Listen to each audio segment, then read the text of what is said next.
नमस्कार दोस्तों, यूपीएससी ने कई मंत्रालयों में संयुक्त सचिव, उप सचिव और निदेशकों के लिए 45 पदों पर भर्ती का विज्ञापन निकाला है। ये भर्तियां लेटरल एंट्री के तहत की जाएंगी। इसमें उम्मीदवारों का चयन सिर्फ इंटरव्यू के आधार पर किया जाएगा। हालांकि विपक्ष ने यूपीएससी की इस भर्ती प्रक्रिया को लेकर सवाल खड़े किए हैं। लोकसभा में नेता प्रतिपक्ष और कांग्रेस सांसद राहुल गांधी ने इसकी कड़ी आलोचना की है। वहीं उत्तर प्रदेश के पूर्व मुख्यमंत्री अखिलेश यादव से लेकर मायावती और बिहार के पूर्व डिप्टी सीएम तेजस्वी यादव ने भी इस पर विरोध जताया है।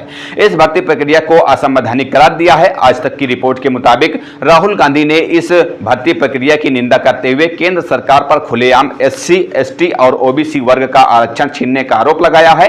राहुल गांधी ने एक्स पर लिखा कि नरेंद्र मोदी संघ लोक सेवा आयोग यानी कि यूपीएससी की जगह राष्ट्रीय स्वयंसेवक संघ के जरिए लोक सेवकों की भर्ती कर संविधान पर हमला कर रहे हैं। केंद्र सरकार के विभिन्न मंत्रालयों में महत्वपूर्ण पदों पर लेटरल एंट्री के जरिए भर्ती कर खुलेआम एससी, एसटी और ओबीसी वर्ग का आरक्षण छीना जा रहा है। मैंने हमेशा कहा है कि टॉप ब्यूरोक्रेसी समेत देश के सभी शीर्ष पदों पर वंचितों का प्रतिनिधित्व नहीं है। उसे सुधारने के बजाय लेटरल एंट्री द्वारा उन्हें शीर्ष पदों से और दूर किया जा रहा है। ये यूपीएससी की तैयारी कर रहे प्रतिभाशाली युवाओं के हक पर डाका और वंचितों के आरक्षण समेत सामाजिक न्याय की परिकल्पना पर चोट है। राहुल गांधी ने आगे लिखा कि चंद कारपोरेट्स के प्रतिनिधि निर्णायक सरकारी पदों पर बैठकर क्या कारनामे करेंगे। इसका ज्वलंत उदाहरण सेबी है, जहां निजी क्षेत्र से आने वाले को पहली बार चेयरपर्सन बनाया गया। प्रशासनिक ढांचे और सामाजिक न्याय दोनों को चोट पहुंचाने वाले इस देश विरोधी कदम का इंडिया गठबंधन मजबूती से विरोध करेगा। आईएएस का निजीकरण आरक्षण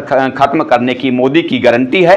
आरजेडी मुखिया लालू प्रसाद यादव ने भी लेटरल भर्ती पर विरोध जताया है। उन्होंने लिखा कि बाबा साहब की संविधान एवं आरक्षण की धज्जियां उड़ाते हुए नरेंद्र मोदी और उसके सहयोगी दलों की सलाह से सिविल सेवा कर्मियों की जगह अब संघ लोक सेवा आयोग यानी कि यूपीएससी ने निजी क्षेत्र से संयुक्त सचिव, उप सचिव और निदेशक स्तर पर नियुक्ति के लिए सीधी भर्ती का विज्ञापन निकाला है। इसमें कोई सरकारी कर्मचारी आवेदन नहीं कर सकता। इसमें संविधान प्रदत्त कोई आरक्षण नहीं है। उन्होंने आगे लिखा कि कारपोरेट में काम कर रहे बीजेपी की निजी सेना यानी खाकी पेंट वालों को सीधे भारत सरकार के महत्वपूर्ण मंत्रालयों के उच्च पदों पर बैठाने का यह नगपुरिया मॉडल है। संघी मॉडल के तहत इस नियुक्ति प्रक्रिया में दलितों, पिछड़ों, आदिवासियों को आरक्षण का कोई लाभ नहीं मिलेगा। वंचितों के अधिकारों पर एनडीए के लोग डाका डाल रहे हैं। वहीं सपा यानी कि समाजवादी पार्टी के मुखिया अखिलेश यादव ने इस फैसले के खिलाफ 2 अक्टूबर से प्रदर्शन करने की चेतावनी देते हुए लिखा कि भाजपा अपनी विचारधारा के संगी साथियों को पिछले दरवाजे से यूपीएससी यानी कि संघ लोक सेवा आयोग के उच्च सरकारी पदों पर बैठाने की जो साजिश कर रही है,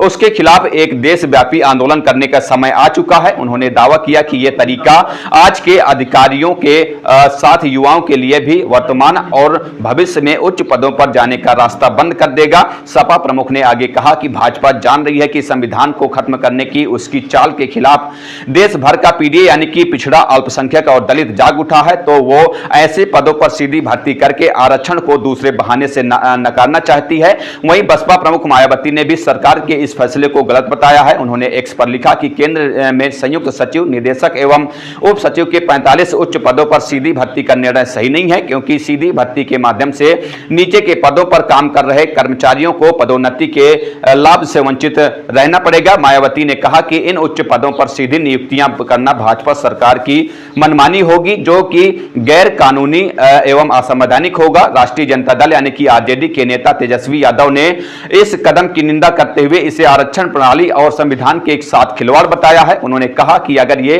45 पद सिविल सेवा परीक्षा के माध्यम से भरे जाते तो उनमें से लगभग आधे एससी, एसटी और ओबीसी उम्मीदवारों के लिए आरक्षित होते। यूपीएससी ने शनिवार 17 अगस्त को 45 पदों के लिए विज्ञापन दिया। इनमें से 10 संयुक्त सचिव और 35 निदेशक यानी उप सचिव के पद शामिल हैं। इन पदों को अनुबंध के आधार पर लेटरल एंट्री के माध्यम से भरा जाना है। विज्ञापन में कहा गया कि भारत सरकार संयुक्त सचिव और निदेशक यानी उप सचिव स्तर के अधिकारियों की लेटरल एंट्री के जरिए नियुक्ति करना चाहती है। इस तरह राष्ट्र निर्माण में योगदान देने के आकांक्षी प्रतिभाशाली भारतीय नागरिकों से संयुक्त सचिव या निदेशक या फिर उप सचिव के स्तर पर सरकार में शामिल होने के लिए ऑनलाइन आवेदन आमंत्रित किए जाते हैं। ये भर्तियां 3 साल के कॉन्ट्रैक्ट यानी अनुबंध पर की जाएंगी और परफॉर्मेंस और जरूरत के हिसाब से कॉन्ट्रैक्ट को 5 साल तक के लिए बढ़ाया जा सकता है।